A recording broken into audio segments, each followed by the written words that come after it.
अस्सलामुअलैकुम। तो इस वीडियो के अंदर हम लोग ये देखेंगे कि हम लोग किस तरीके से डिफरेंशियल इक्वेशन का यूनिट इम्पल्स रिस्पांस निकालते हैं। इसका काम क्या आएगा हमें। भाई देखिए, जब भी हमारे पास कोई सर्किट गिवन होगा और हमें उसका जीरो स्टेट रिस्पांस निकालना है तो हमें उसके लिए दो चीज़ें चाहिए होती हैं। एक कॉन्वोल्यूशन इंटीग्रल चाहिए होता है और एक यूनिट इम्पल्स रिस्पांस चाहिए होता है। तो कॉन्वोल्यूशन इंटीग्रल हमने लास्ट वीडियो में देखा था, उसका बस फॉर्मूला याद करना है आपको, वो अप्लाई करना है। बहुत ईजी है, इंटीग्रेशन है उसमें सिर्फ। ठीक है, अब ये हमारे पास यूनिट इम्पल्स है। यूनिट इम्पल्स रिस्पांस देख लेते हैं क्या होता है, किस तरीके से निकालना है। आपको डिफरेंशियल इक्वेशन का निकालना होता है। सर्किट से डिफरेंशियल इक्वेशन हम लोग देख लेंगे, जब जीरो स्टेट रिस्पांस कर रहे होंगे तो सर्किट से डिफरेंशियल इक्वेशन कैसे बनानी है। वैसे वो हमने जीरो इनपुट रिस्पांस में भी बनाई थी डिफरेंशियल इक्वेशन। ठीक है, तो डिफरेंशियल इक्वेशन जब बन जाएगी तो उससे आपने क्या निकालना है, यूनिट इम्पल्स रिस्पांस निकालना होगा। तो अब वो काम किस तरीके से करना है, हम सिंपल डिफरेंशियल इक्वेशन के ऊपर सीखेंगे ये काम।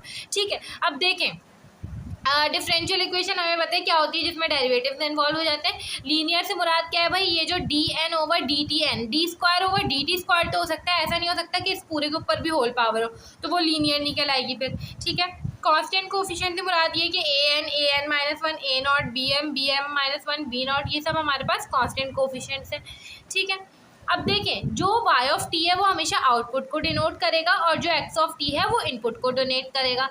अब यहाँ पे दो चीज़ें हैं, एक m है और एक n है। n जो है वो हाईएस्ट ऑर्डर है आउटपुट का, मतलब फॉर एग्जांपल ये जो आउटपुट वाली साइड है ना, अब यहाँ पे इक्वेशन भी लिखी हुई है, देखिए ये आउटपुट वाली साइड ये है, ये इनपुट वाली साइड है। आउटपुट वाली साइड का हाईएस्ट ऑर्डर देखें क्या है, हाईएस्ट ऑर्डर डिफरेंशियल इक्वेशन का क्या है, 2 है। तो हमारे पास n क्या है, 2 है। ठीक है, और m जो x ऑफ t इनपुट वाली साइड होगी उसका हाईएस्ट ऑर्डर। ठीक है, तो हम हमेशा ऐसी डिफरेंशियल इक्वेशंस का यूनिट इम्पल्स रिस्पांस निकाला करेंगे जिसमें या तो m लेस देन n होगा या तो इक्वल टू n होगा, और उसमें भी ज़्यादातर बल्कि सारी लेस देन n होगा। ठीक है, इक्वल टू का हमने सवाल नहीं करा हुआ, आप लोगों ने करा हुआ हो किसी और सेक्शन में तो वो फिर अलग बात है, हमने लेस देन n का करा है। अब देखें, लेस देन n में हमारे पास क्या होता है कि बी एन जो है वो ज़ीरो हो जाता है। ठीक है, अभी हम सॉल्यूशन देखेंगे ये इम्पल्स रिस्पांस निकालना है किस तरीके से, मगर सॉल्यूशन में बी एन ज़ीरो हो जाता है। और जब लेस देन एन होता है ना, जब इक्वल टू एन होता है, जब ही वो नॉन ज़ीरो होता है। मतलब फॉर एग्जांपल यहाँ पे भी डी स्क्वायर वाली टर्म हो, यहाँ पे भी डी स्क्वायर वाली हाईएस्ट टर्म हो, जब ये होगी, जब हमारे पास जो सॉल्यूशन हुआ करेगा इम्पल्स रिस्पांस का वो ये हुआ करेगा, ये पूरी जो इक्वेशन लिखी हुई है, जब लेस देन n होगा, जैसे ये लिखा हुआ है सवाल, इसमें m जो है वो लेस देन n है। यहाँ पे फर्स्ट ऑर्डर है, पहला ऑर्डर है, यहाँ पे सेकंड ऑर्डर है हाईएस्ट, तो 1 इज लेस देन 2। ठीक है ना, तो यहाँ पे हमारे पास क्या होगा, बी एन ज़ीरो हो जाएगा। जैसे ही बी एन ज़ीरो हो जाएगा तो अब ये फॉर्मूला देख लेते हैं, H of T impulse response कहलाता है। निकालना कैसे होता है इम्पल्स रिस्पांस, देखिए ये पूरा फॉर्मूला है, B N over A N. ठीक है, ये डेल्टा 1/an, ये पूरा यहाँ पे लिखा हुआ है। अब सिंपल देखें भाई, बी एन ज़ीरो हो जाएगा, मैंने आपको बताया m लेस देन n पर, B N zero, B N यहाँ भी ज़ीरो, बी एन यहाँ भी ज़ीरो। ठीक है, ये b1 है और ये b नॉट है। अब देखें, b नॉट हमारे पास वो वाली टर्म होती है जिसमें डिफरेंशियल इक्वेशन मौजूद नहीं होगी, d over D T Y N T. सही है, ये हमारे पास देखिए b1 d over D T. Simple देखें, यहाँ पे d ओवर डी टी वाली टर्म मौजूद है ना, तो ये b1 वाली टर्म है। b हमेशा होते हैं x ऑफ t के कोफिशिएंट्स। ठीक है, और b नॉट वाली टर्म कौन सी है, जहाँ पे हमारे पास d ऑफ डी टी ना मौजूद है, यहाँ पे कोई ऐसी टर्म है ही नहीं। तो यहाँ पे सिंपल क्या होगा कि इसको हमने सिंप्लीफाई कर लिया, ये सारी टर्म जीरो हो जाएंगी हमारे पास। तो जब भी m लेस देन n हुआ करेगा तो इम्पल्स रिस्पांस का ये फॉर्मूला है, ये d ओवर डी टी है। ठीक है, वाई एन टी है, वाई एन टी होता है नेचुरल रिस्पांस। नेचुरल रिस्पांस कैसे निकालते हैं भाई, Z I R, zero input response हमने निकाला हुआ है, अभी देख लेते हैं वापस से, यू ऑफ टी। ठीक है, बस सिंपल ये याद रखना है, Y of N zero equals to zero, Y of Y derivative of N zero equals to 1। ये कंडीशन याद रखें, ये हमेशा ऐसी होंगी। अब अभी बहुत सारी चीज़ें क्लियर नहीं हुई होंगी। ठीक है, यहाँ पे देख लें, ए जो है ये आउटपुट के कोफिशिएंट्स होते हैं हमेशा, और बी जो है वो हमारे पास इनपुट के होते हैं। अभी चीज़ें क्लियर नहीं हुई होंगी, सवाल कर लेते हैं और देख लेते हैं कि किस तरीके से हमें सॉल्व करना होता है। अब देखिए, हमारे पास ये क्वेश्चन मौजूद है, आपको यहाँ पे यूनिट इम्पल्स रिस्पांस निकालना है। सिंपल देखें आप, सबसे पहले m लेस देन n होना चाहिए आपके पास, वो फार्मूला यूज़ करने के लिए जो मैंने आपको सिंपल वाला फार्मूला बताया है। ठीक है, तो m लेस देन n मतलब कि m क्या है, इनपुट का कोफिशिएंट क्या है, higher order, d of D T का हाईएस्ट ऑर्डर यहाँ पे 1 ही है। ठीक है, तो m आपके पास 1 है, और n कितना है, जो आउटपुट है y ऑफ t वाली टर्म में वहाँ पे हाईएस्ट ऑर्डर स्क्वायर है, मतलब n 2 है, तो m लेस देन n है, बिल्कुल है, m लेस देन 2 होता है, n जो है वो 2 के बराबर है। तो ये हमारे पास हो गया। तो सिंपल h ऑफ t का हमारे पास फॉर्मूला होता है p ऑफ d, ठीक है, y एन t और u ऑफ t, ठीक है। अब सिंपल किस तरीके से करेंगे, हमें y ऑफ एन टी निकालना है, मतलब नेचुरल रिस्पांस। नेचुरल रिस्पांस निकालने का क्या तरीका होता है, इसको सबसे पहले कांस्टेंट बनाएं। कांस्टेंट कैसे बनाते हैं, डी स्क्वायर, ठीक है, और ये हो जाएगा y ऑफ टी प्लस का 3, ये हो जाएगा d over D T, D के बराबर है y ऑफ टी प्लस का 2 y of T equals to 0।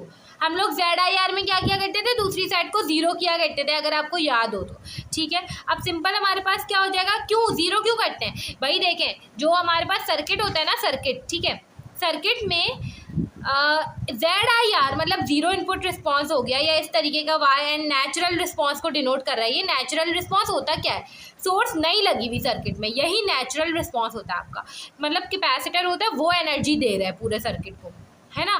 तो जब सोर्स ही नहीं लगी हुई तो इनपुट कुछ है ही नहीं, एक्स ऑफ टी कुछ है ही नहीं, तो ये 0 हो जाएगा, तो इसलिए हम 0 रखते हैं, ठीक है। तो यहाँ से y ऑफ टी कॉमन निकालें, ये हो जाएगा डी स्क्वायर प्लस का 3d प्लस का 2, और ये हो जाएगा इक्वल्स टू 0, ये वहाँ जाके डिवाइड हो जाएगा, 0 हो जाएगा, डी स्क्वायर प्लस का 3d प्लस का 2 equals to 0।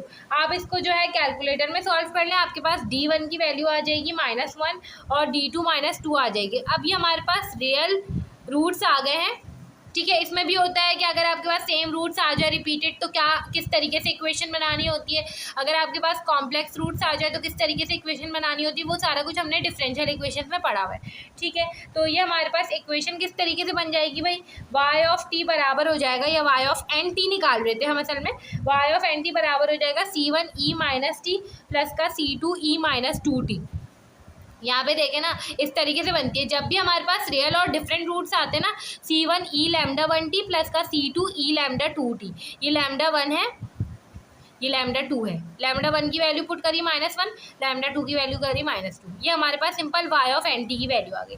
y of N T आपने निकाल लिया। अब सिंपल, अच्छा ये हमें पूरा सही से निकालना है, मतलब C1 और C2 दोनों की वैल्यूज़ निकालनी है, ठीक है। तो इनकी वैल्यूज़ के लिए हमारे पास क्या हो जाएगा, y of n 0 equals to 0 और y derivative of n 0 equals to 1। ये कंडीशन भी हमारे पास m लेस देन n के लिए होती है, ठीक है। तो हमने इसी तरीके के क्वेश्चन किए, तो आप लोग ये याद भी रख सकते हैं। तो इस तरीके से आपके पास ये हो जाएगा। अब सिंपल आपने इन कंडीशंस का यूज़ करना है, कैसे भाई, देखें y n 0 पुट करें t की जगह, C1e माइनस 0 प्लस का C2e माइनस 2 0, इसकी जगह क्या आ जाएगा, किसके बराबर है, 0 के बराबर है, 0 इक्वल्स टू C1 प्लस का C2, C1 बराबर आ गया माइनस का C2 के। इसी तरीके से इस पूरी इक्वेशन को डेरिवेटिव ले, क्योंकि मुझे डेरिवेटिव वाली चीज़ भी पुट करनी होगी, तो y derivative of N T हो जाएगा ये, और ये हो जाएगा C1e माइनस टी, ठीक है। डेरिवेटिव जब मैं लूँगी माइनस का 2C2e माइनस 2t, फिर मैं ये वाली चीज़ की जगह क्या पुट करूँगी, 1 पुट करूँगी, और जहाँ जहाँ टाइम है वहाँ 0, माइनस का 2C2e माइनस 2 0, ठीक है। तो सॉल्व, आपके पास दो इक्वेशन आ गई हैं, एक ये इक्वेशन है और ये इक्वेशन है, आपने दोनों को सॉल्व करना है। यहाँ पे C1 और C2 की वैल्यू मैं डायरेक्ट लिख रही हूँ, C1 की वैल्यू आ जाएगी 1 और C2 की वैल्यू आ जाएगी -1।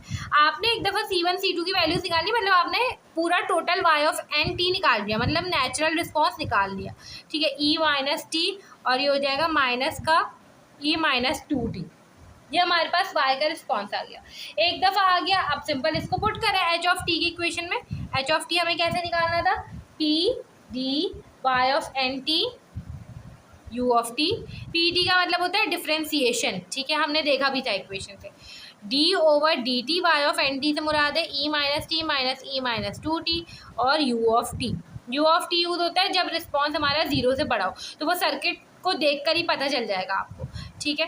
तो ये हमारे पास हो जाएगा, इसको डिफ्रेंसिएशन लेंगे तो h ऑफ t हमारे पास बराबर हो जाएगा माइनस का e माइनस का t प्लस का 2e माइनस का 2t, ठीक है, और आगे u ऑफ t।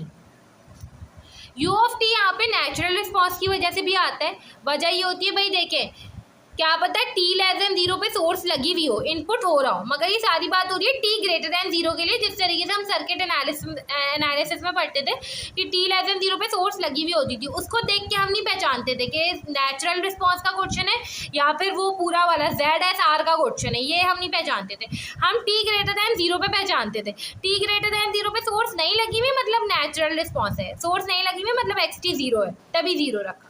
ठीक है, तो टी ग्रेटर दैन जीरो के लिए आपने निकाला, ये नेचुरल रिस्पॉन्स होता ही टी ग्रेटर दैन जीरो पर है, तो ये आपने यू ऑफ टी लिखा है। ठीक है, तो इस तरीके से आप किसी भी डिफरेंशियल इक्वेशन का इम्पल्स रिस्पॉन्स निकाल सकते हैं। ये तो हमने सिंपल क्वेश्चन देख लिया है, हमें जो इसका ज़्यादा यूज़ पता चलेगा जब हम किसी भी सर्किट को सॉल्व कर रहे होंगे।